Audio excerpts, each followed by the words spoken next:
Good morning, everybody, and thank you for joining me in the Meta Cafe this morning for your daily astrology, human design, and oracle energy report. Grab your cup of coffee, your tea, your water, sit right back, and let's talk about what's happening for the day. It's Friday, yay! So that means we also are doing the weekend report, and of course, this weekend includes a full moon. And we'll want to talk about what that means for everybody. I knew this morning, the minute I got up, actually, as I was getting dressed and I couldn't decide what to wear, I went, oh my God, the moon is in Libra. I knew it. I just knew it because, of course, I knew it because I know. But I also, if I didn't know, I would have known because there's literally a line of clothes strewn across the floor here where I couldn't decide what the heck I wanted to wear. It was just one of those days. No, not red. No, yeah, red. No, not white. No, that's too hot. No, that's too cold. It was one of those kind of mornings. I hope it wasn't that way for you all. But anytime with that, we get the moon into Libra, there does get to be a bit of a wishy-washy, indecisive quality to things because Libra is always balancing, right? Trying to keep things in balance and in harmony. And that means sometimes that what looks good in one moment doesn't look good or feel good in the next. And we set about to make those changes. Air signs, gotta love them. So we have the moon in Libra all day long today. So it's kind of an interesting day. By the way, happy Arbor Day. I posted a link to an article about Arbor Day. It's always fun to me to see these days that are, laid out as holidays. Good morning, Suzanne. Thank you for joining me this morning. And I love to see that we celebrate something like trees, right? Arbor Day, Tree Day. So I went looking for the history of Arbor Day because I was just kind of curious. Gemini, curious. So it was started by a gentleman named J. Sterling Morton, who was a journalist and an editor. And he and his family moved from the north area of Wisconsin, I think it was, or Michigan, and moved south to Nebraska. And Nebraska was missing a lot of trees, flat plains. So he set about to teach people about planting trees through his articles and things like that. So then he began in trying to get people involved in groups to put together, a group of people to go plant trees. And eventually it catches on. And in March of 1874, it was declared to be a holiday in the state of Nebraska. Other states followed suit not far behind. And get this, they initially decided to observe Arbor Day on April 22nd, which is the reason because it would have been his birthday, Morton's birthday. And isn't that interesting that Earth Day is now on April 22nd? I don't know why they chose April 22nd for Earth Day, but I wonder if it wasn't some kind of, hailing back to this J. Sterling Morton. Now, Arbor Day is observed the last Friday of April. But states that are in the more northern reaches have the opportunity to change the date to later into May if they want to accommodate the cooler weather. And but I think even here in Washington, today is Arbor Day. So, well, at least I'm assuming it is. So go plant a tree. Don't get caught up in what kind of tree. Just go plant a tree. Or go out and take care of, your garden, plant some flowers. Either way, it's about beautifying the earth. It's about bringing our connection of our humanity into the dirt and into the forms of life that give us such joy, including trees that not only give us joy, but give us the very air that we breathe. So go thank a tree, go hug a tree today even. So what do we have going on today, Friday? Moon in Libra, of course, all day, like I said. And that means that at some point today, so before I say that, let me set a picture for you guys. So when we're dealing with the natural horoscope or the natural zodiac, we are talking about 4 specific signs that sit on what we call angles. And the angles are very sensitive points in the chart. And the angles you might recognize easier as the terms the rising sign or the ascendant, the nadir or the fourth house cusp down at the 6 o'clock position of the chart, the descendant, which is opposing the ascendant at the 3 o'clock position of the chart. And then there's the midheaven, the very top noon position in your chart. By birth, if you have any planets that happen to sit at any one of those angles, it gives that planet more energy, more power, more oomph, especially if it's sitting up here at the 10 o'clock position. So the signs that would be on those angles in the natural zodiac, and that would mean starting at Aries, moving to Taurus, and then to Gemini, and on through all the way back to Pisces, puts Aries and Cancer and Libra and Capricorn at each of those angles. I hope that makes sense to you.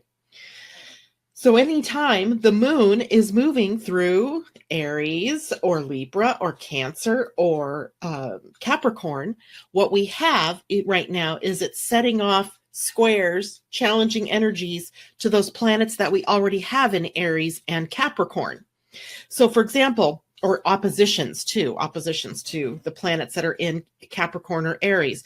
So remember, for a while, we had a lot of different planets in Aries, and that's since moved on. We still have Mercury, Chiron, Eris, and Uranus for the next couple of weeks anyway, in the sign of Aries. That means the moon, when it's in Libra, like it is today, is opposing all of those planets. So it's at different degrees. So it sets up that opposition energy, already kind of a challenge between the moon, taking us more into our emotional soul selves versus whatever those planets are in the Mars-ruled signs or sign of Aries. So then, as we move through the day today, we are going to be experiencing some of that energy. Now, the planets that we have in Capricorn, that is Mars, Pluto, the Black Moon, Lilith, Saturn, are also going to be affected today by the square. Dang it, I forgot to turn the phone off again. By the square of the moon to the planets in Capricorn. So either way you look at it, there's a couple of things today going on that are going to be a little more difficult than what we might normally have on a Friday. So let's just break it down a little bit then. Today, the moon then in Libra is going to be squaring Saturn. And that drops our energy a bit as we get to the middle of the day. It's not so much this morning, but as we get to the middle of the day, we may find ourselves wanting to pull more inward. Maybe we're more focused on what it is that we have to get done, maybe because we want to get done and get out for Friday and get the weekend started. But the moon is also going to be in an opposition to Mercury today. And that might mean that our emotional selves overcomes our mouths. So we want to be real careful about how we are speaking today, that if you find yourself in a lower energy mood as you get to the mid part of the day, try to remember that so that you don't also start speaking from that lower energy mood, from that moodiness. Now, I'm going to say that the moon can trigger all kinds of moods. With Saturn, often it's more of a dampening down of the mood, and it is sometimes a more serious quality. And maybe it gives you more serious focusing ability toward finishing a project or something. Good morning, Londa. It's good to see you out there. I see no, and I see oops. Not sure what she means, but I'm guessing she means no, not Saturn squaring the moon, not the emotional moon. But I'm not sure. It doesn't matter because, here it is, right? And we are experiencing this often with the moon, right? The moon is our emotional self. It is our soul selves. And sometimes we can't help it. That is what is happening, that our mood is being dropped, or that life takes on a more serious vent than it would normally be.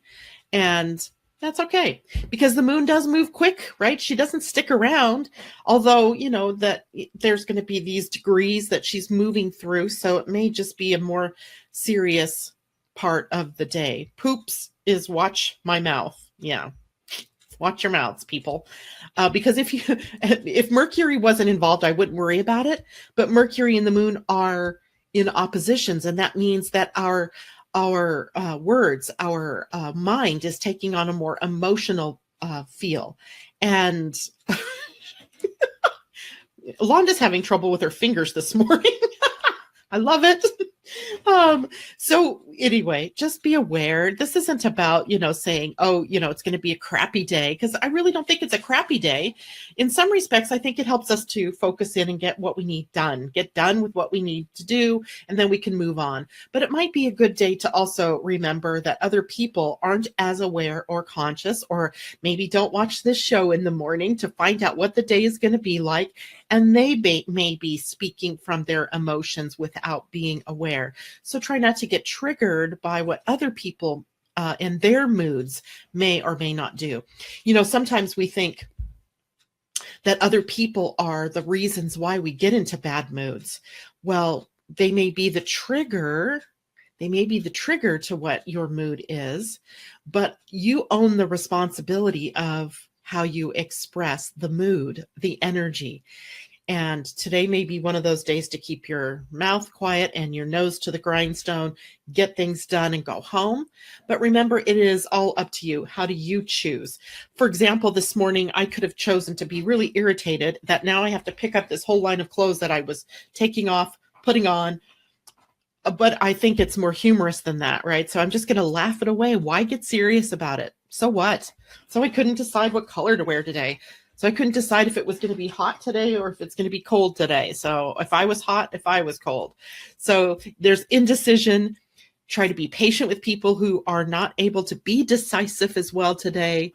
If you're married to a Libra, if you have Libras close to you, watch them today, because they may be a little bit out of control emotionally, because they're always trying to keep things in balance. And when Libras get out of balance, I have a Libra husband. When he is out of balance, oh my gosh, the world is over, right? They call him Chicken Little. The sky is falling. The sky is falling. And I forgot to remind him this morning when he left that the moon was going to be in Libra. So Terry, if you ever listen to this today, the sky is not falling. Okay. The sky is not falling. All right. Oh, Libras are hard for you. Yeah, Roseanne says that. Libras are hard for you, Roseanne. Oops, that is not what Roseanne said. Well, that is what Roseanne said. Red is a great color. Red is a great color, but that isn't the comment I meant to show. It was this one. Libras are hard for you because you're a Scorpio, my friend. And those neighboring signs are often the signs that we're going to get a little irritated with, or the qualities of which we might become irritated with, because they are so different from what you are, right? So anytime Scorpio is intense and passionate, and Libra is more lighter, frivolous, always waffling, not able to make a decision. They make a decision, then they change their mind. So you Scorpios out there may have difficulty today with this lunation in Libra. However, take heart. The moon is moving to your sign as we go through the weekend. So you'll be better by Sunday, I promise. So Saturday, let's take a look at Saturday. What's happening? Saturday, the moon is still in Libra all day, but now it is beginning to square the planets that are in Capricorn, which of course is going to make things a little bit maybe difficult tomorrow, because the two that I'm thinking specifically that are in Capricorn are the Mars-Pluto conjunction, and the Mars-Pluto conjunction squaring the moon. That I will be really interested to see what happens in the outer world on the weekend tomorrow, especially with the full moon coming up. It was interesting because some of the things that happened with the Mars-Pluto square, personally for me, were pretty intense. One day, what the first part of it, and then yesterday, the second part of this was a very interesting day for me. Remember on yesterday morning, I was telling everybody about the 4 eagles fighting over food in my yard that drops, and what it turns out to be is a pair of wings, basically still connected by very little tendon tissue, whatever it is that holds it together. I don't want to get gross, but I moved it away, remember? So I'm thinking to myself about the symbology of number four, of the eagles, of the gift being dropped, of wings, a bird. I don't know. So when I've been just sitting here with this kind of like, what does this symbolically mean for me? Well, interesting. Yesterday afternoon, I got an email, I think, from a list I belong to. And in the list, they were talking about life purpose and soul purpose and life mission. And I suddenly got an aha. And I ended up with my own chart in front of me. It's funny how, as an astrologer, I rarely look at my own chart. Friends of mine that know this about me would laugh because I don't. I just don't. And then all of a sudden I go, oh my gosh. And I pick up my own chart and I begin looking at it and I see exactly what it is that is going on. And when what these eagles were trying to tell me, I mean, they were fighting. There's this fight going on between four eagles over a piece of food, which to me is about survival and is about doingness. And what I realized is in my human design, I have a life purpose that's very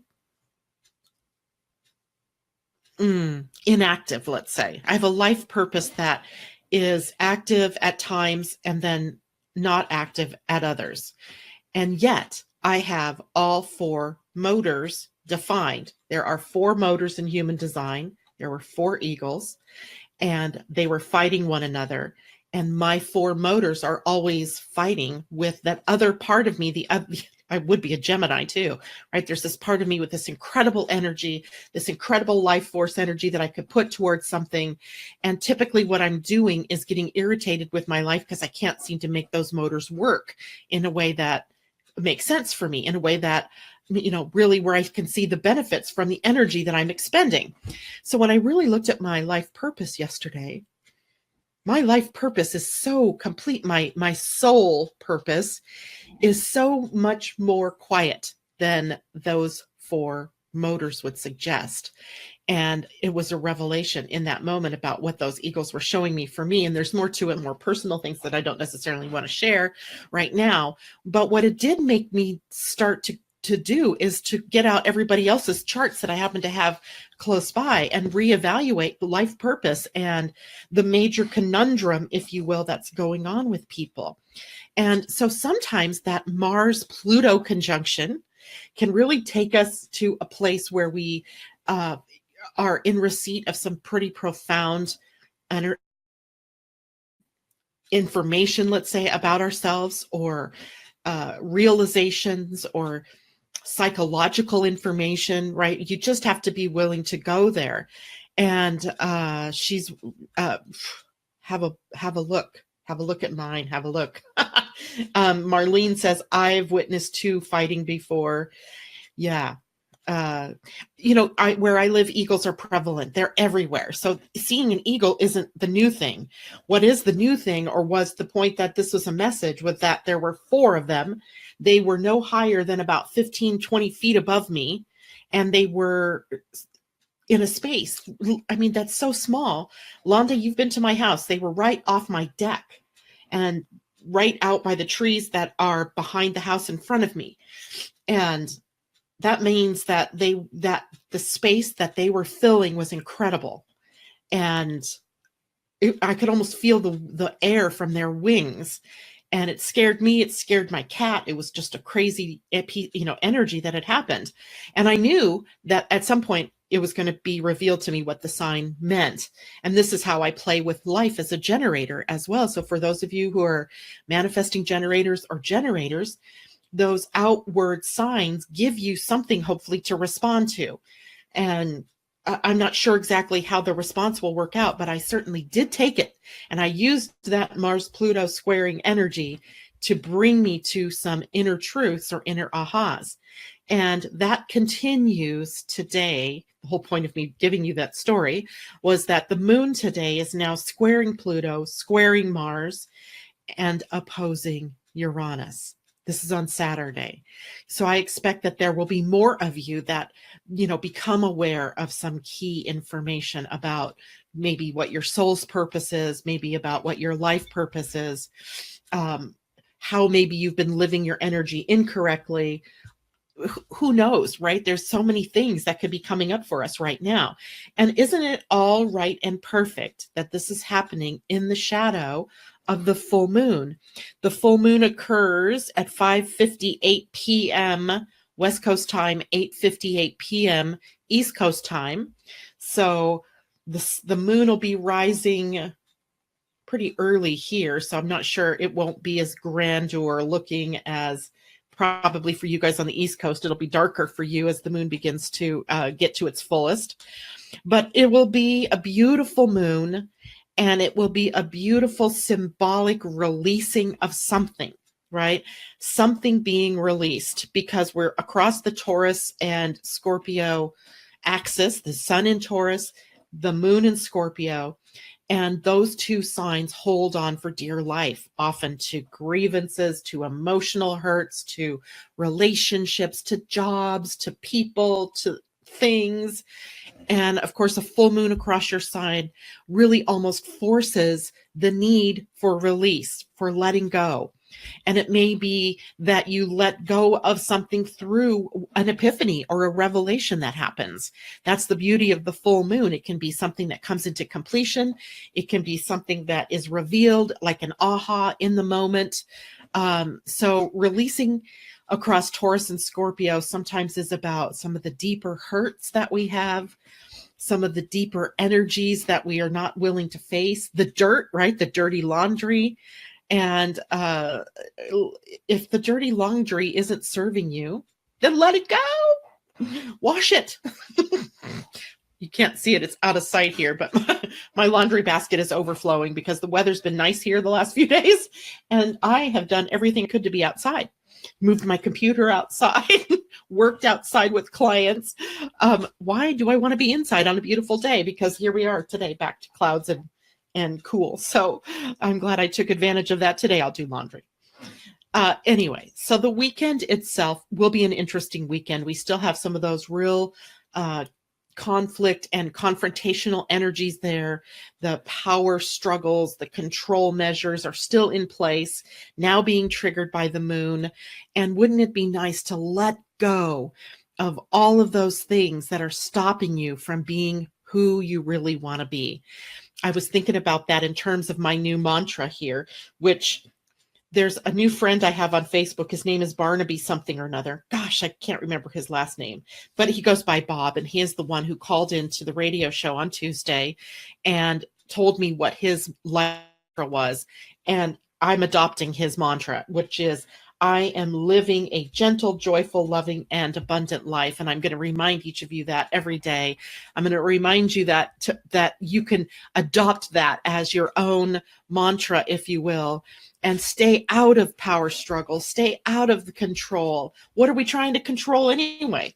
Is there anything really out there that you can control?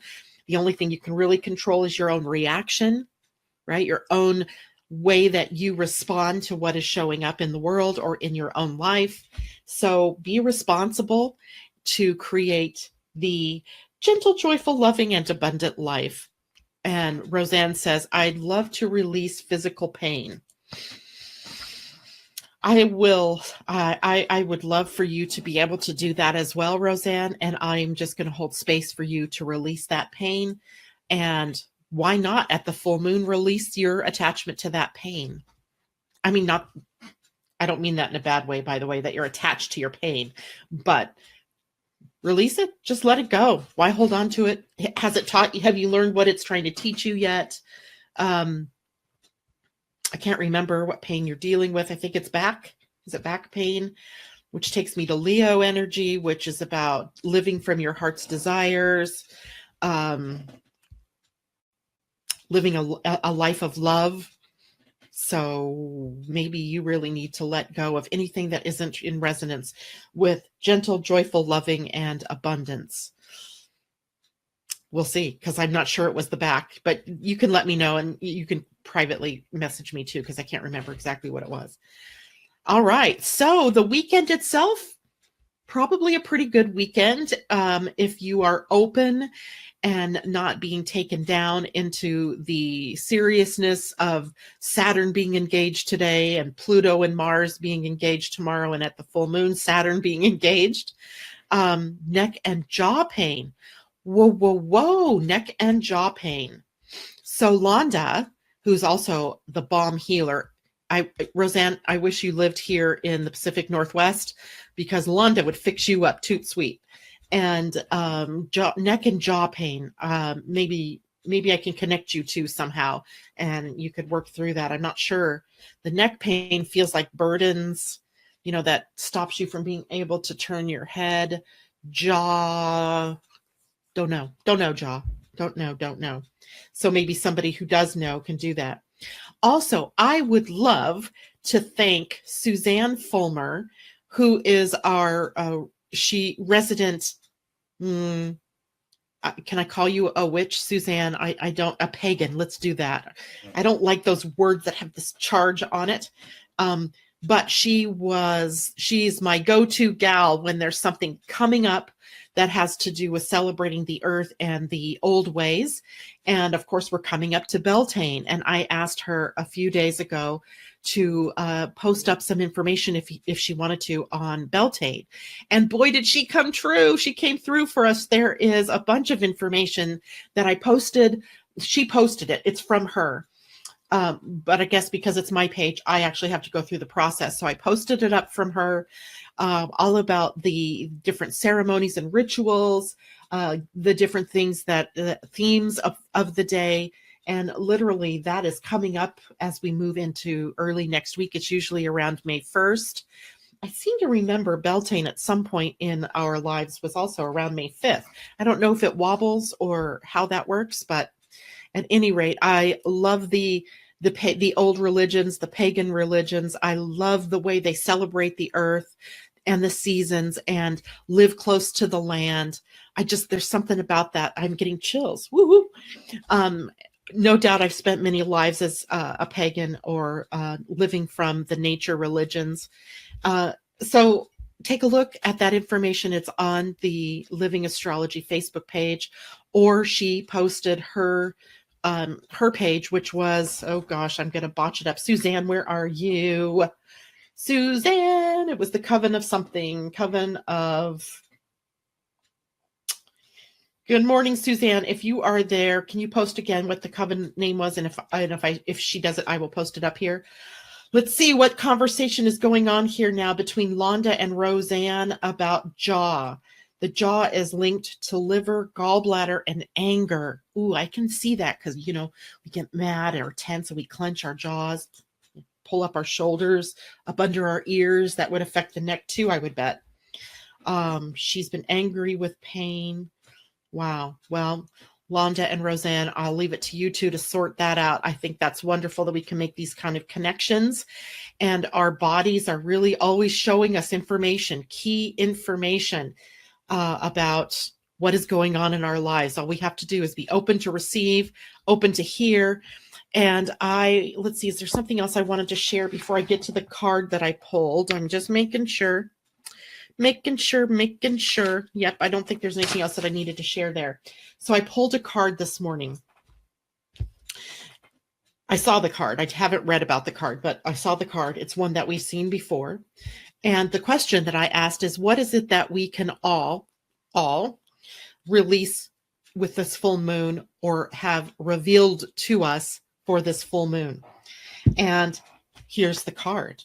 It is the card Tick Tock. Tick tock, tick tock. I pulled it upright, and you can see it is a clock, obviously being held in hands. Is it exploding? I would love to think it's exploding, right? Kind of looks like it's exploding. And it's card number 30.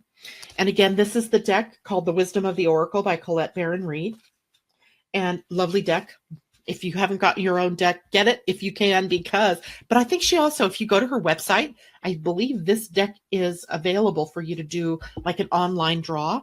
So try it and see if it's out there. The essential meanings of the card: timelessness, divine timing, immeasurable time. When humans created time, everything changed and contracted.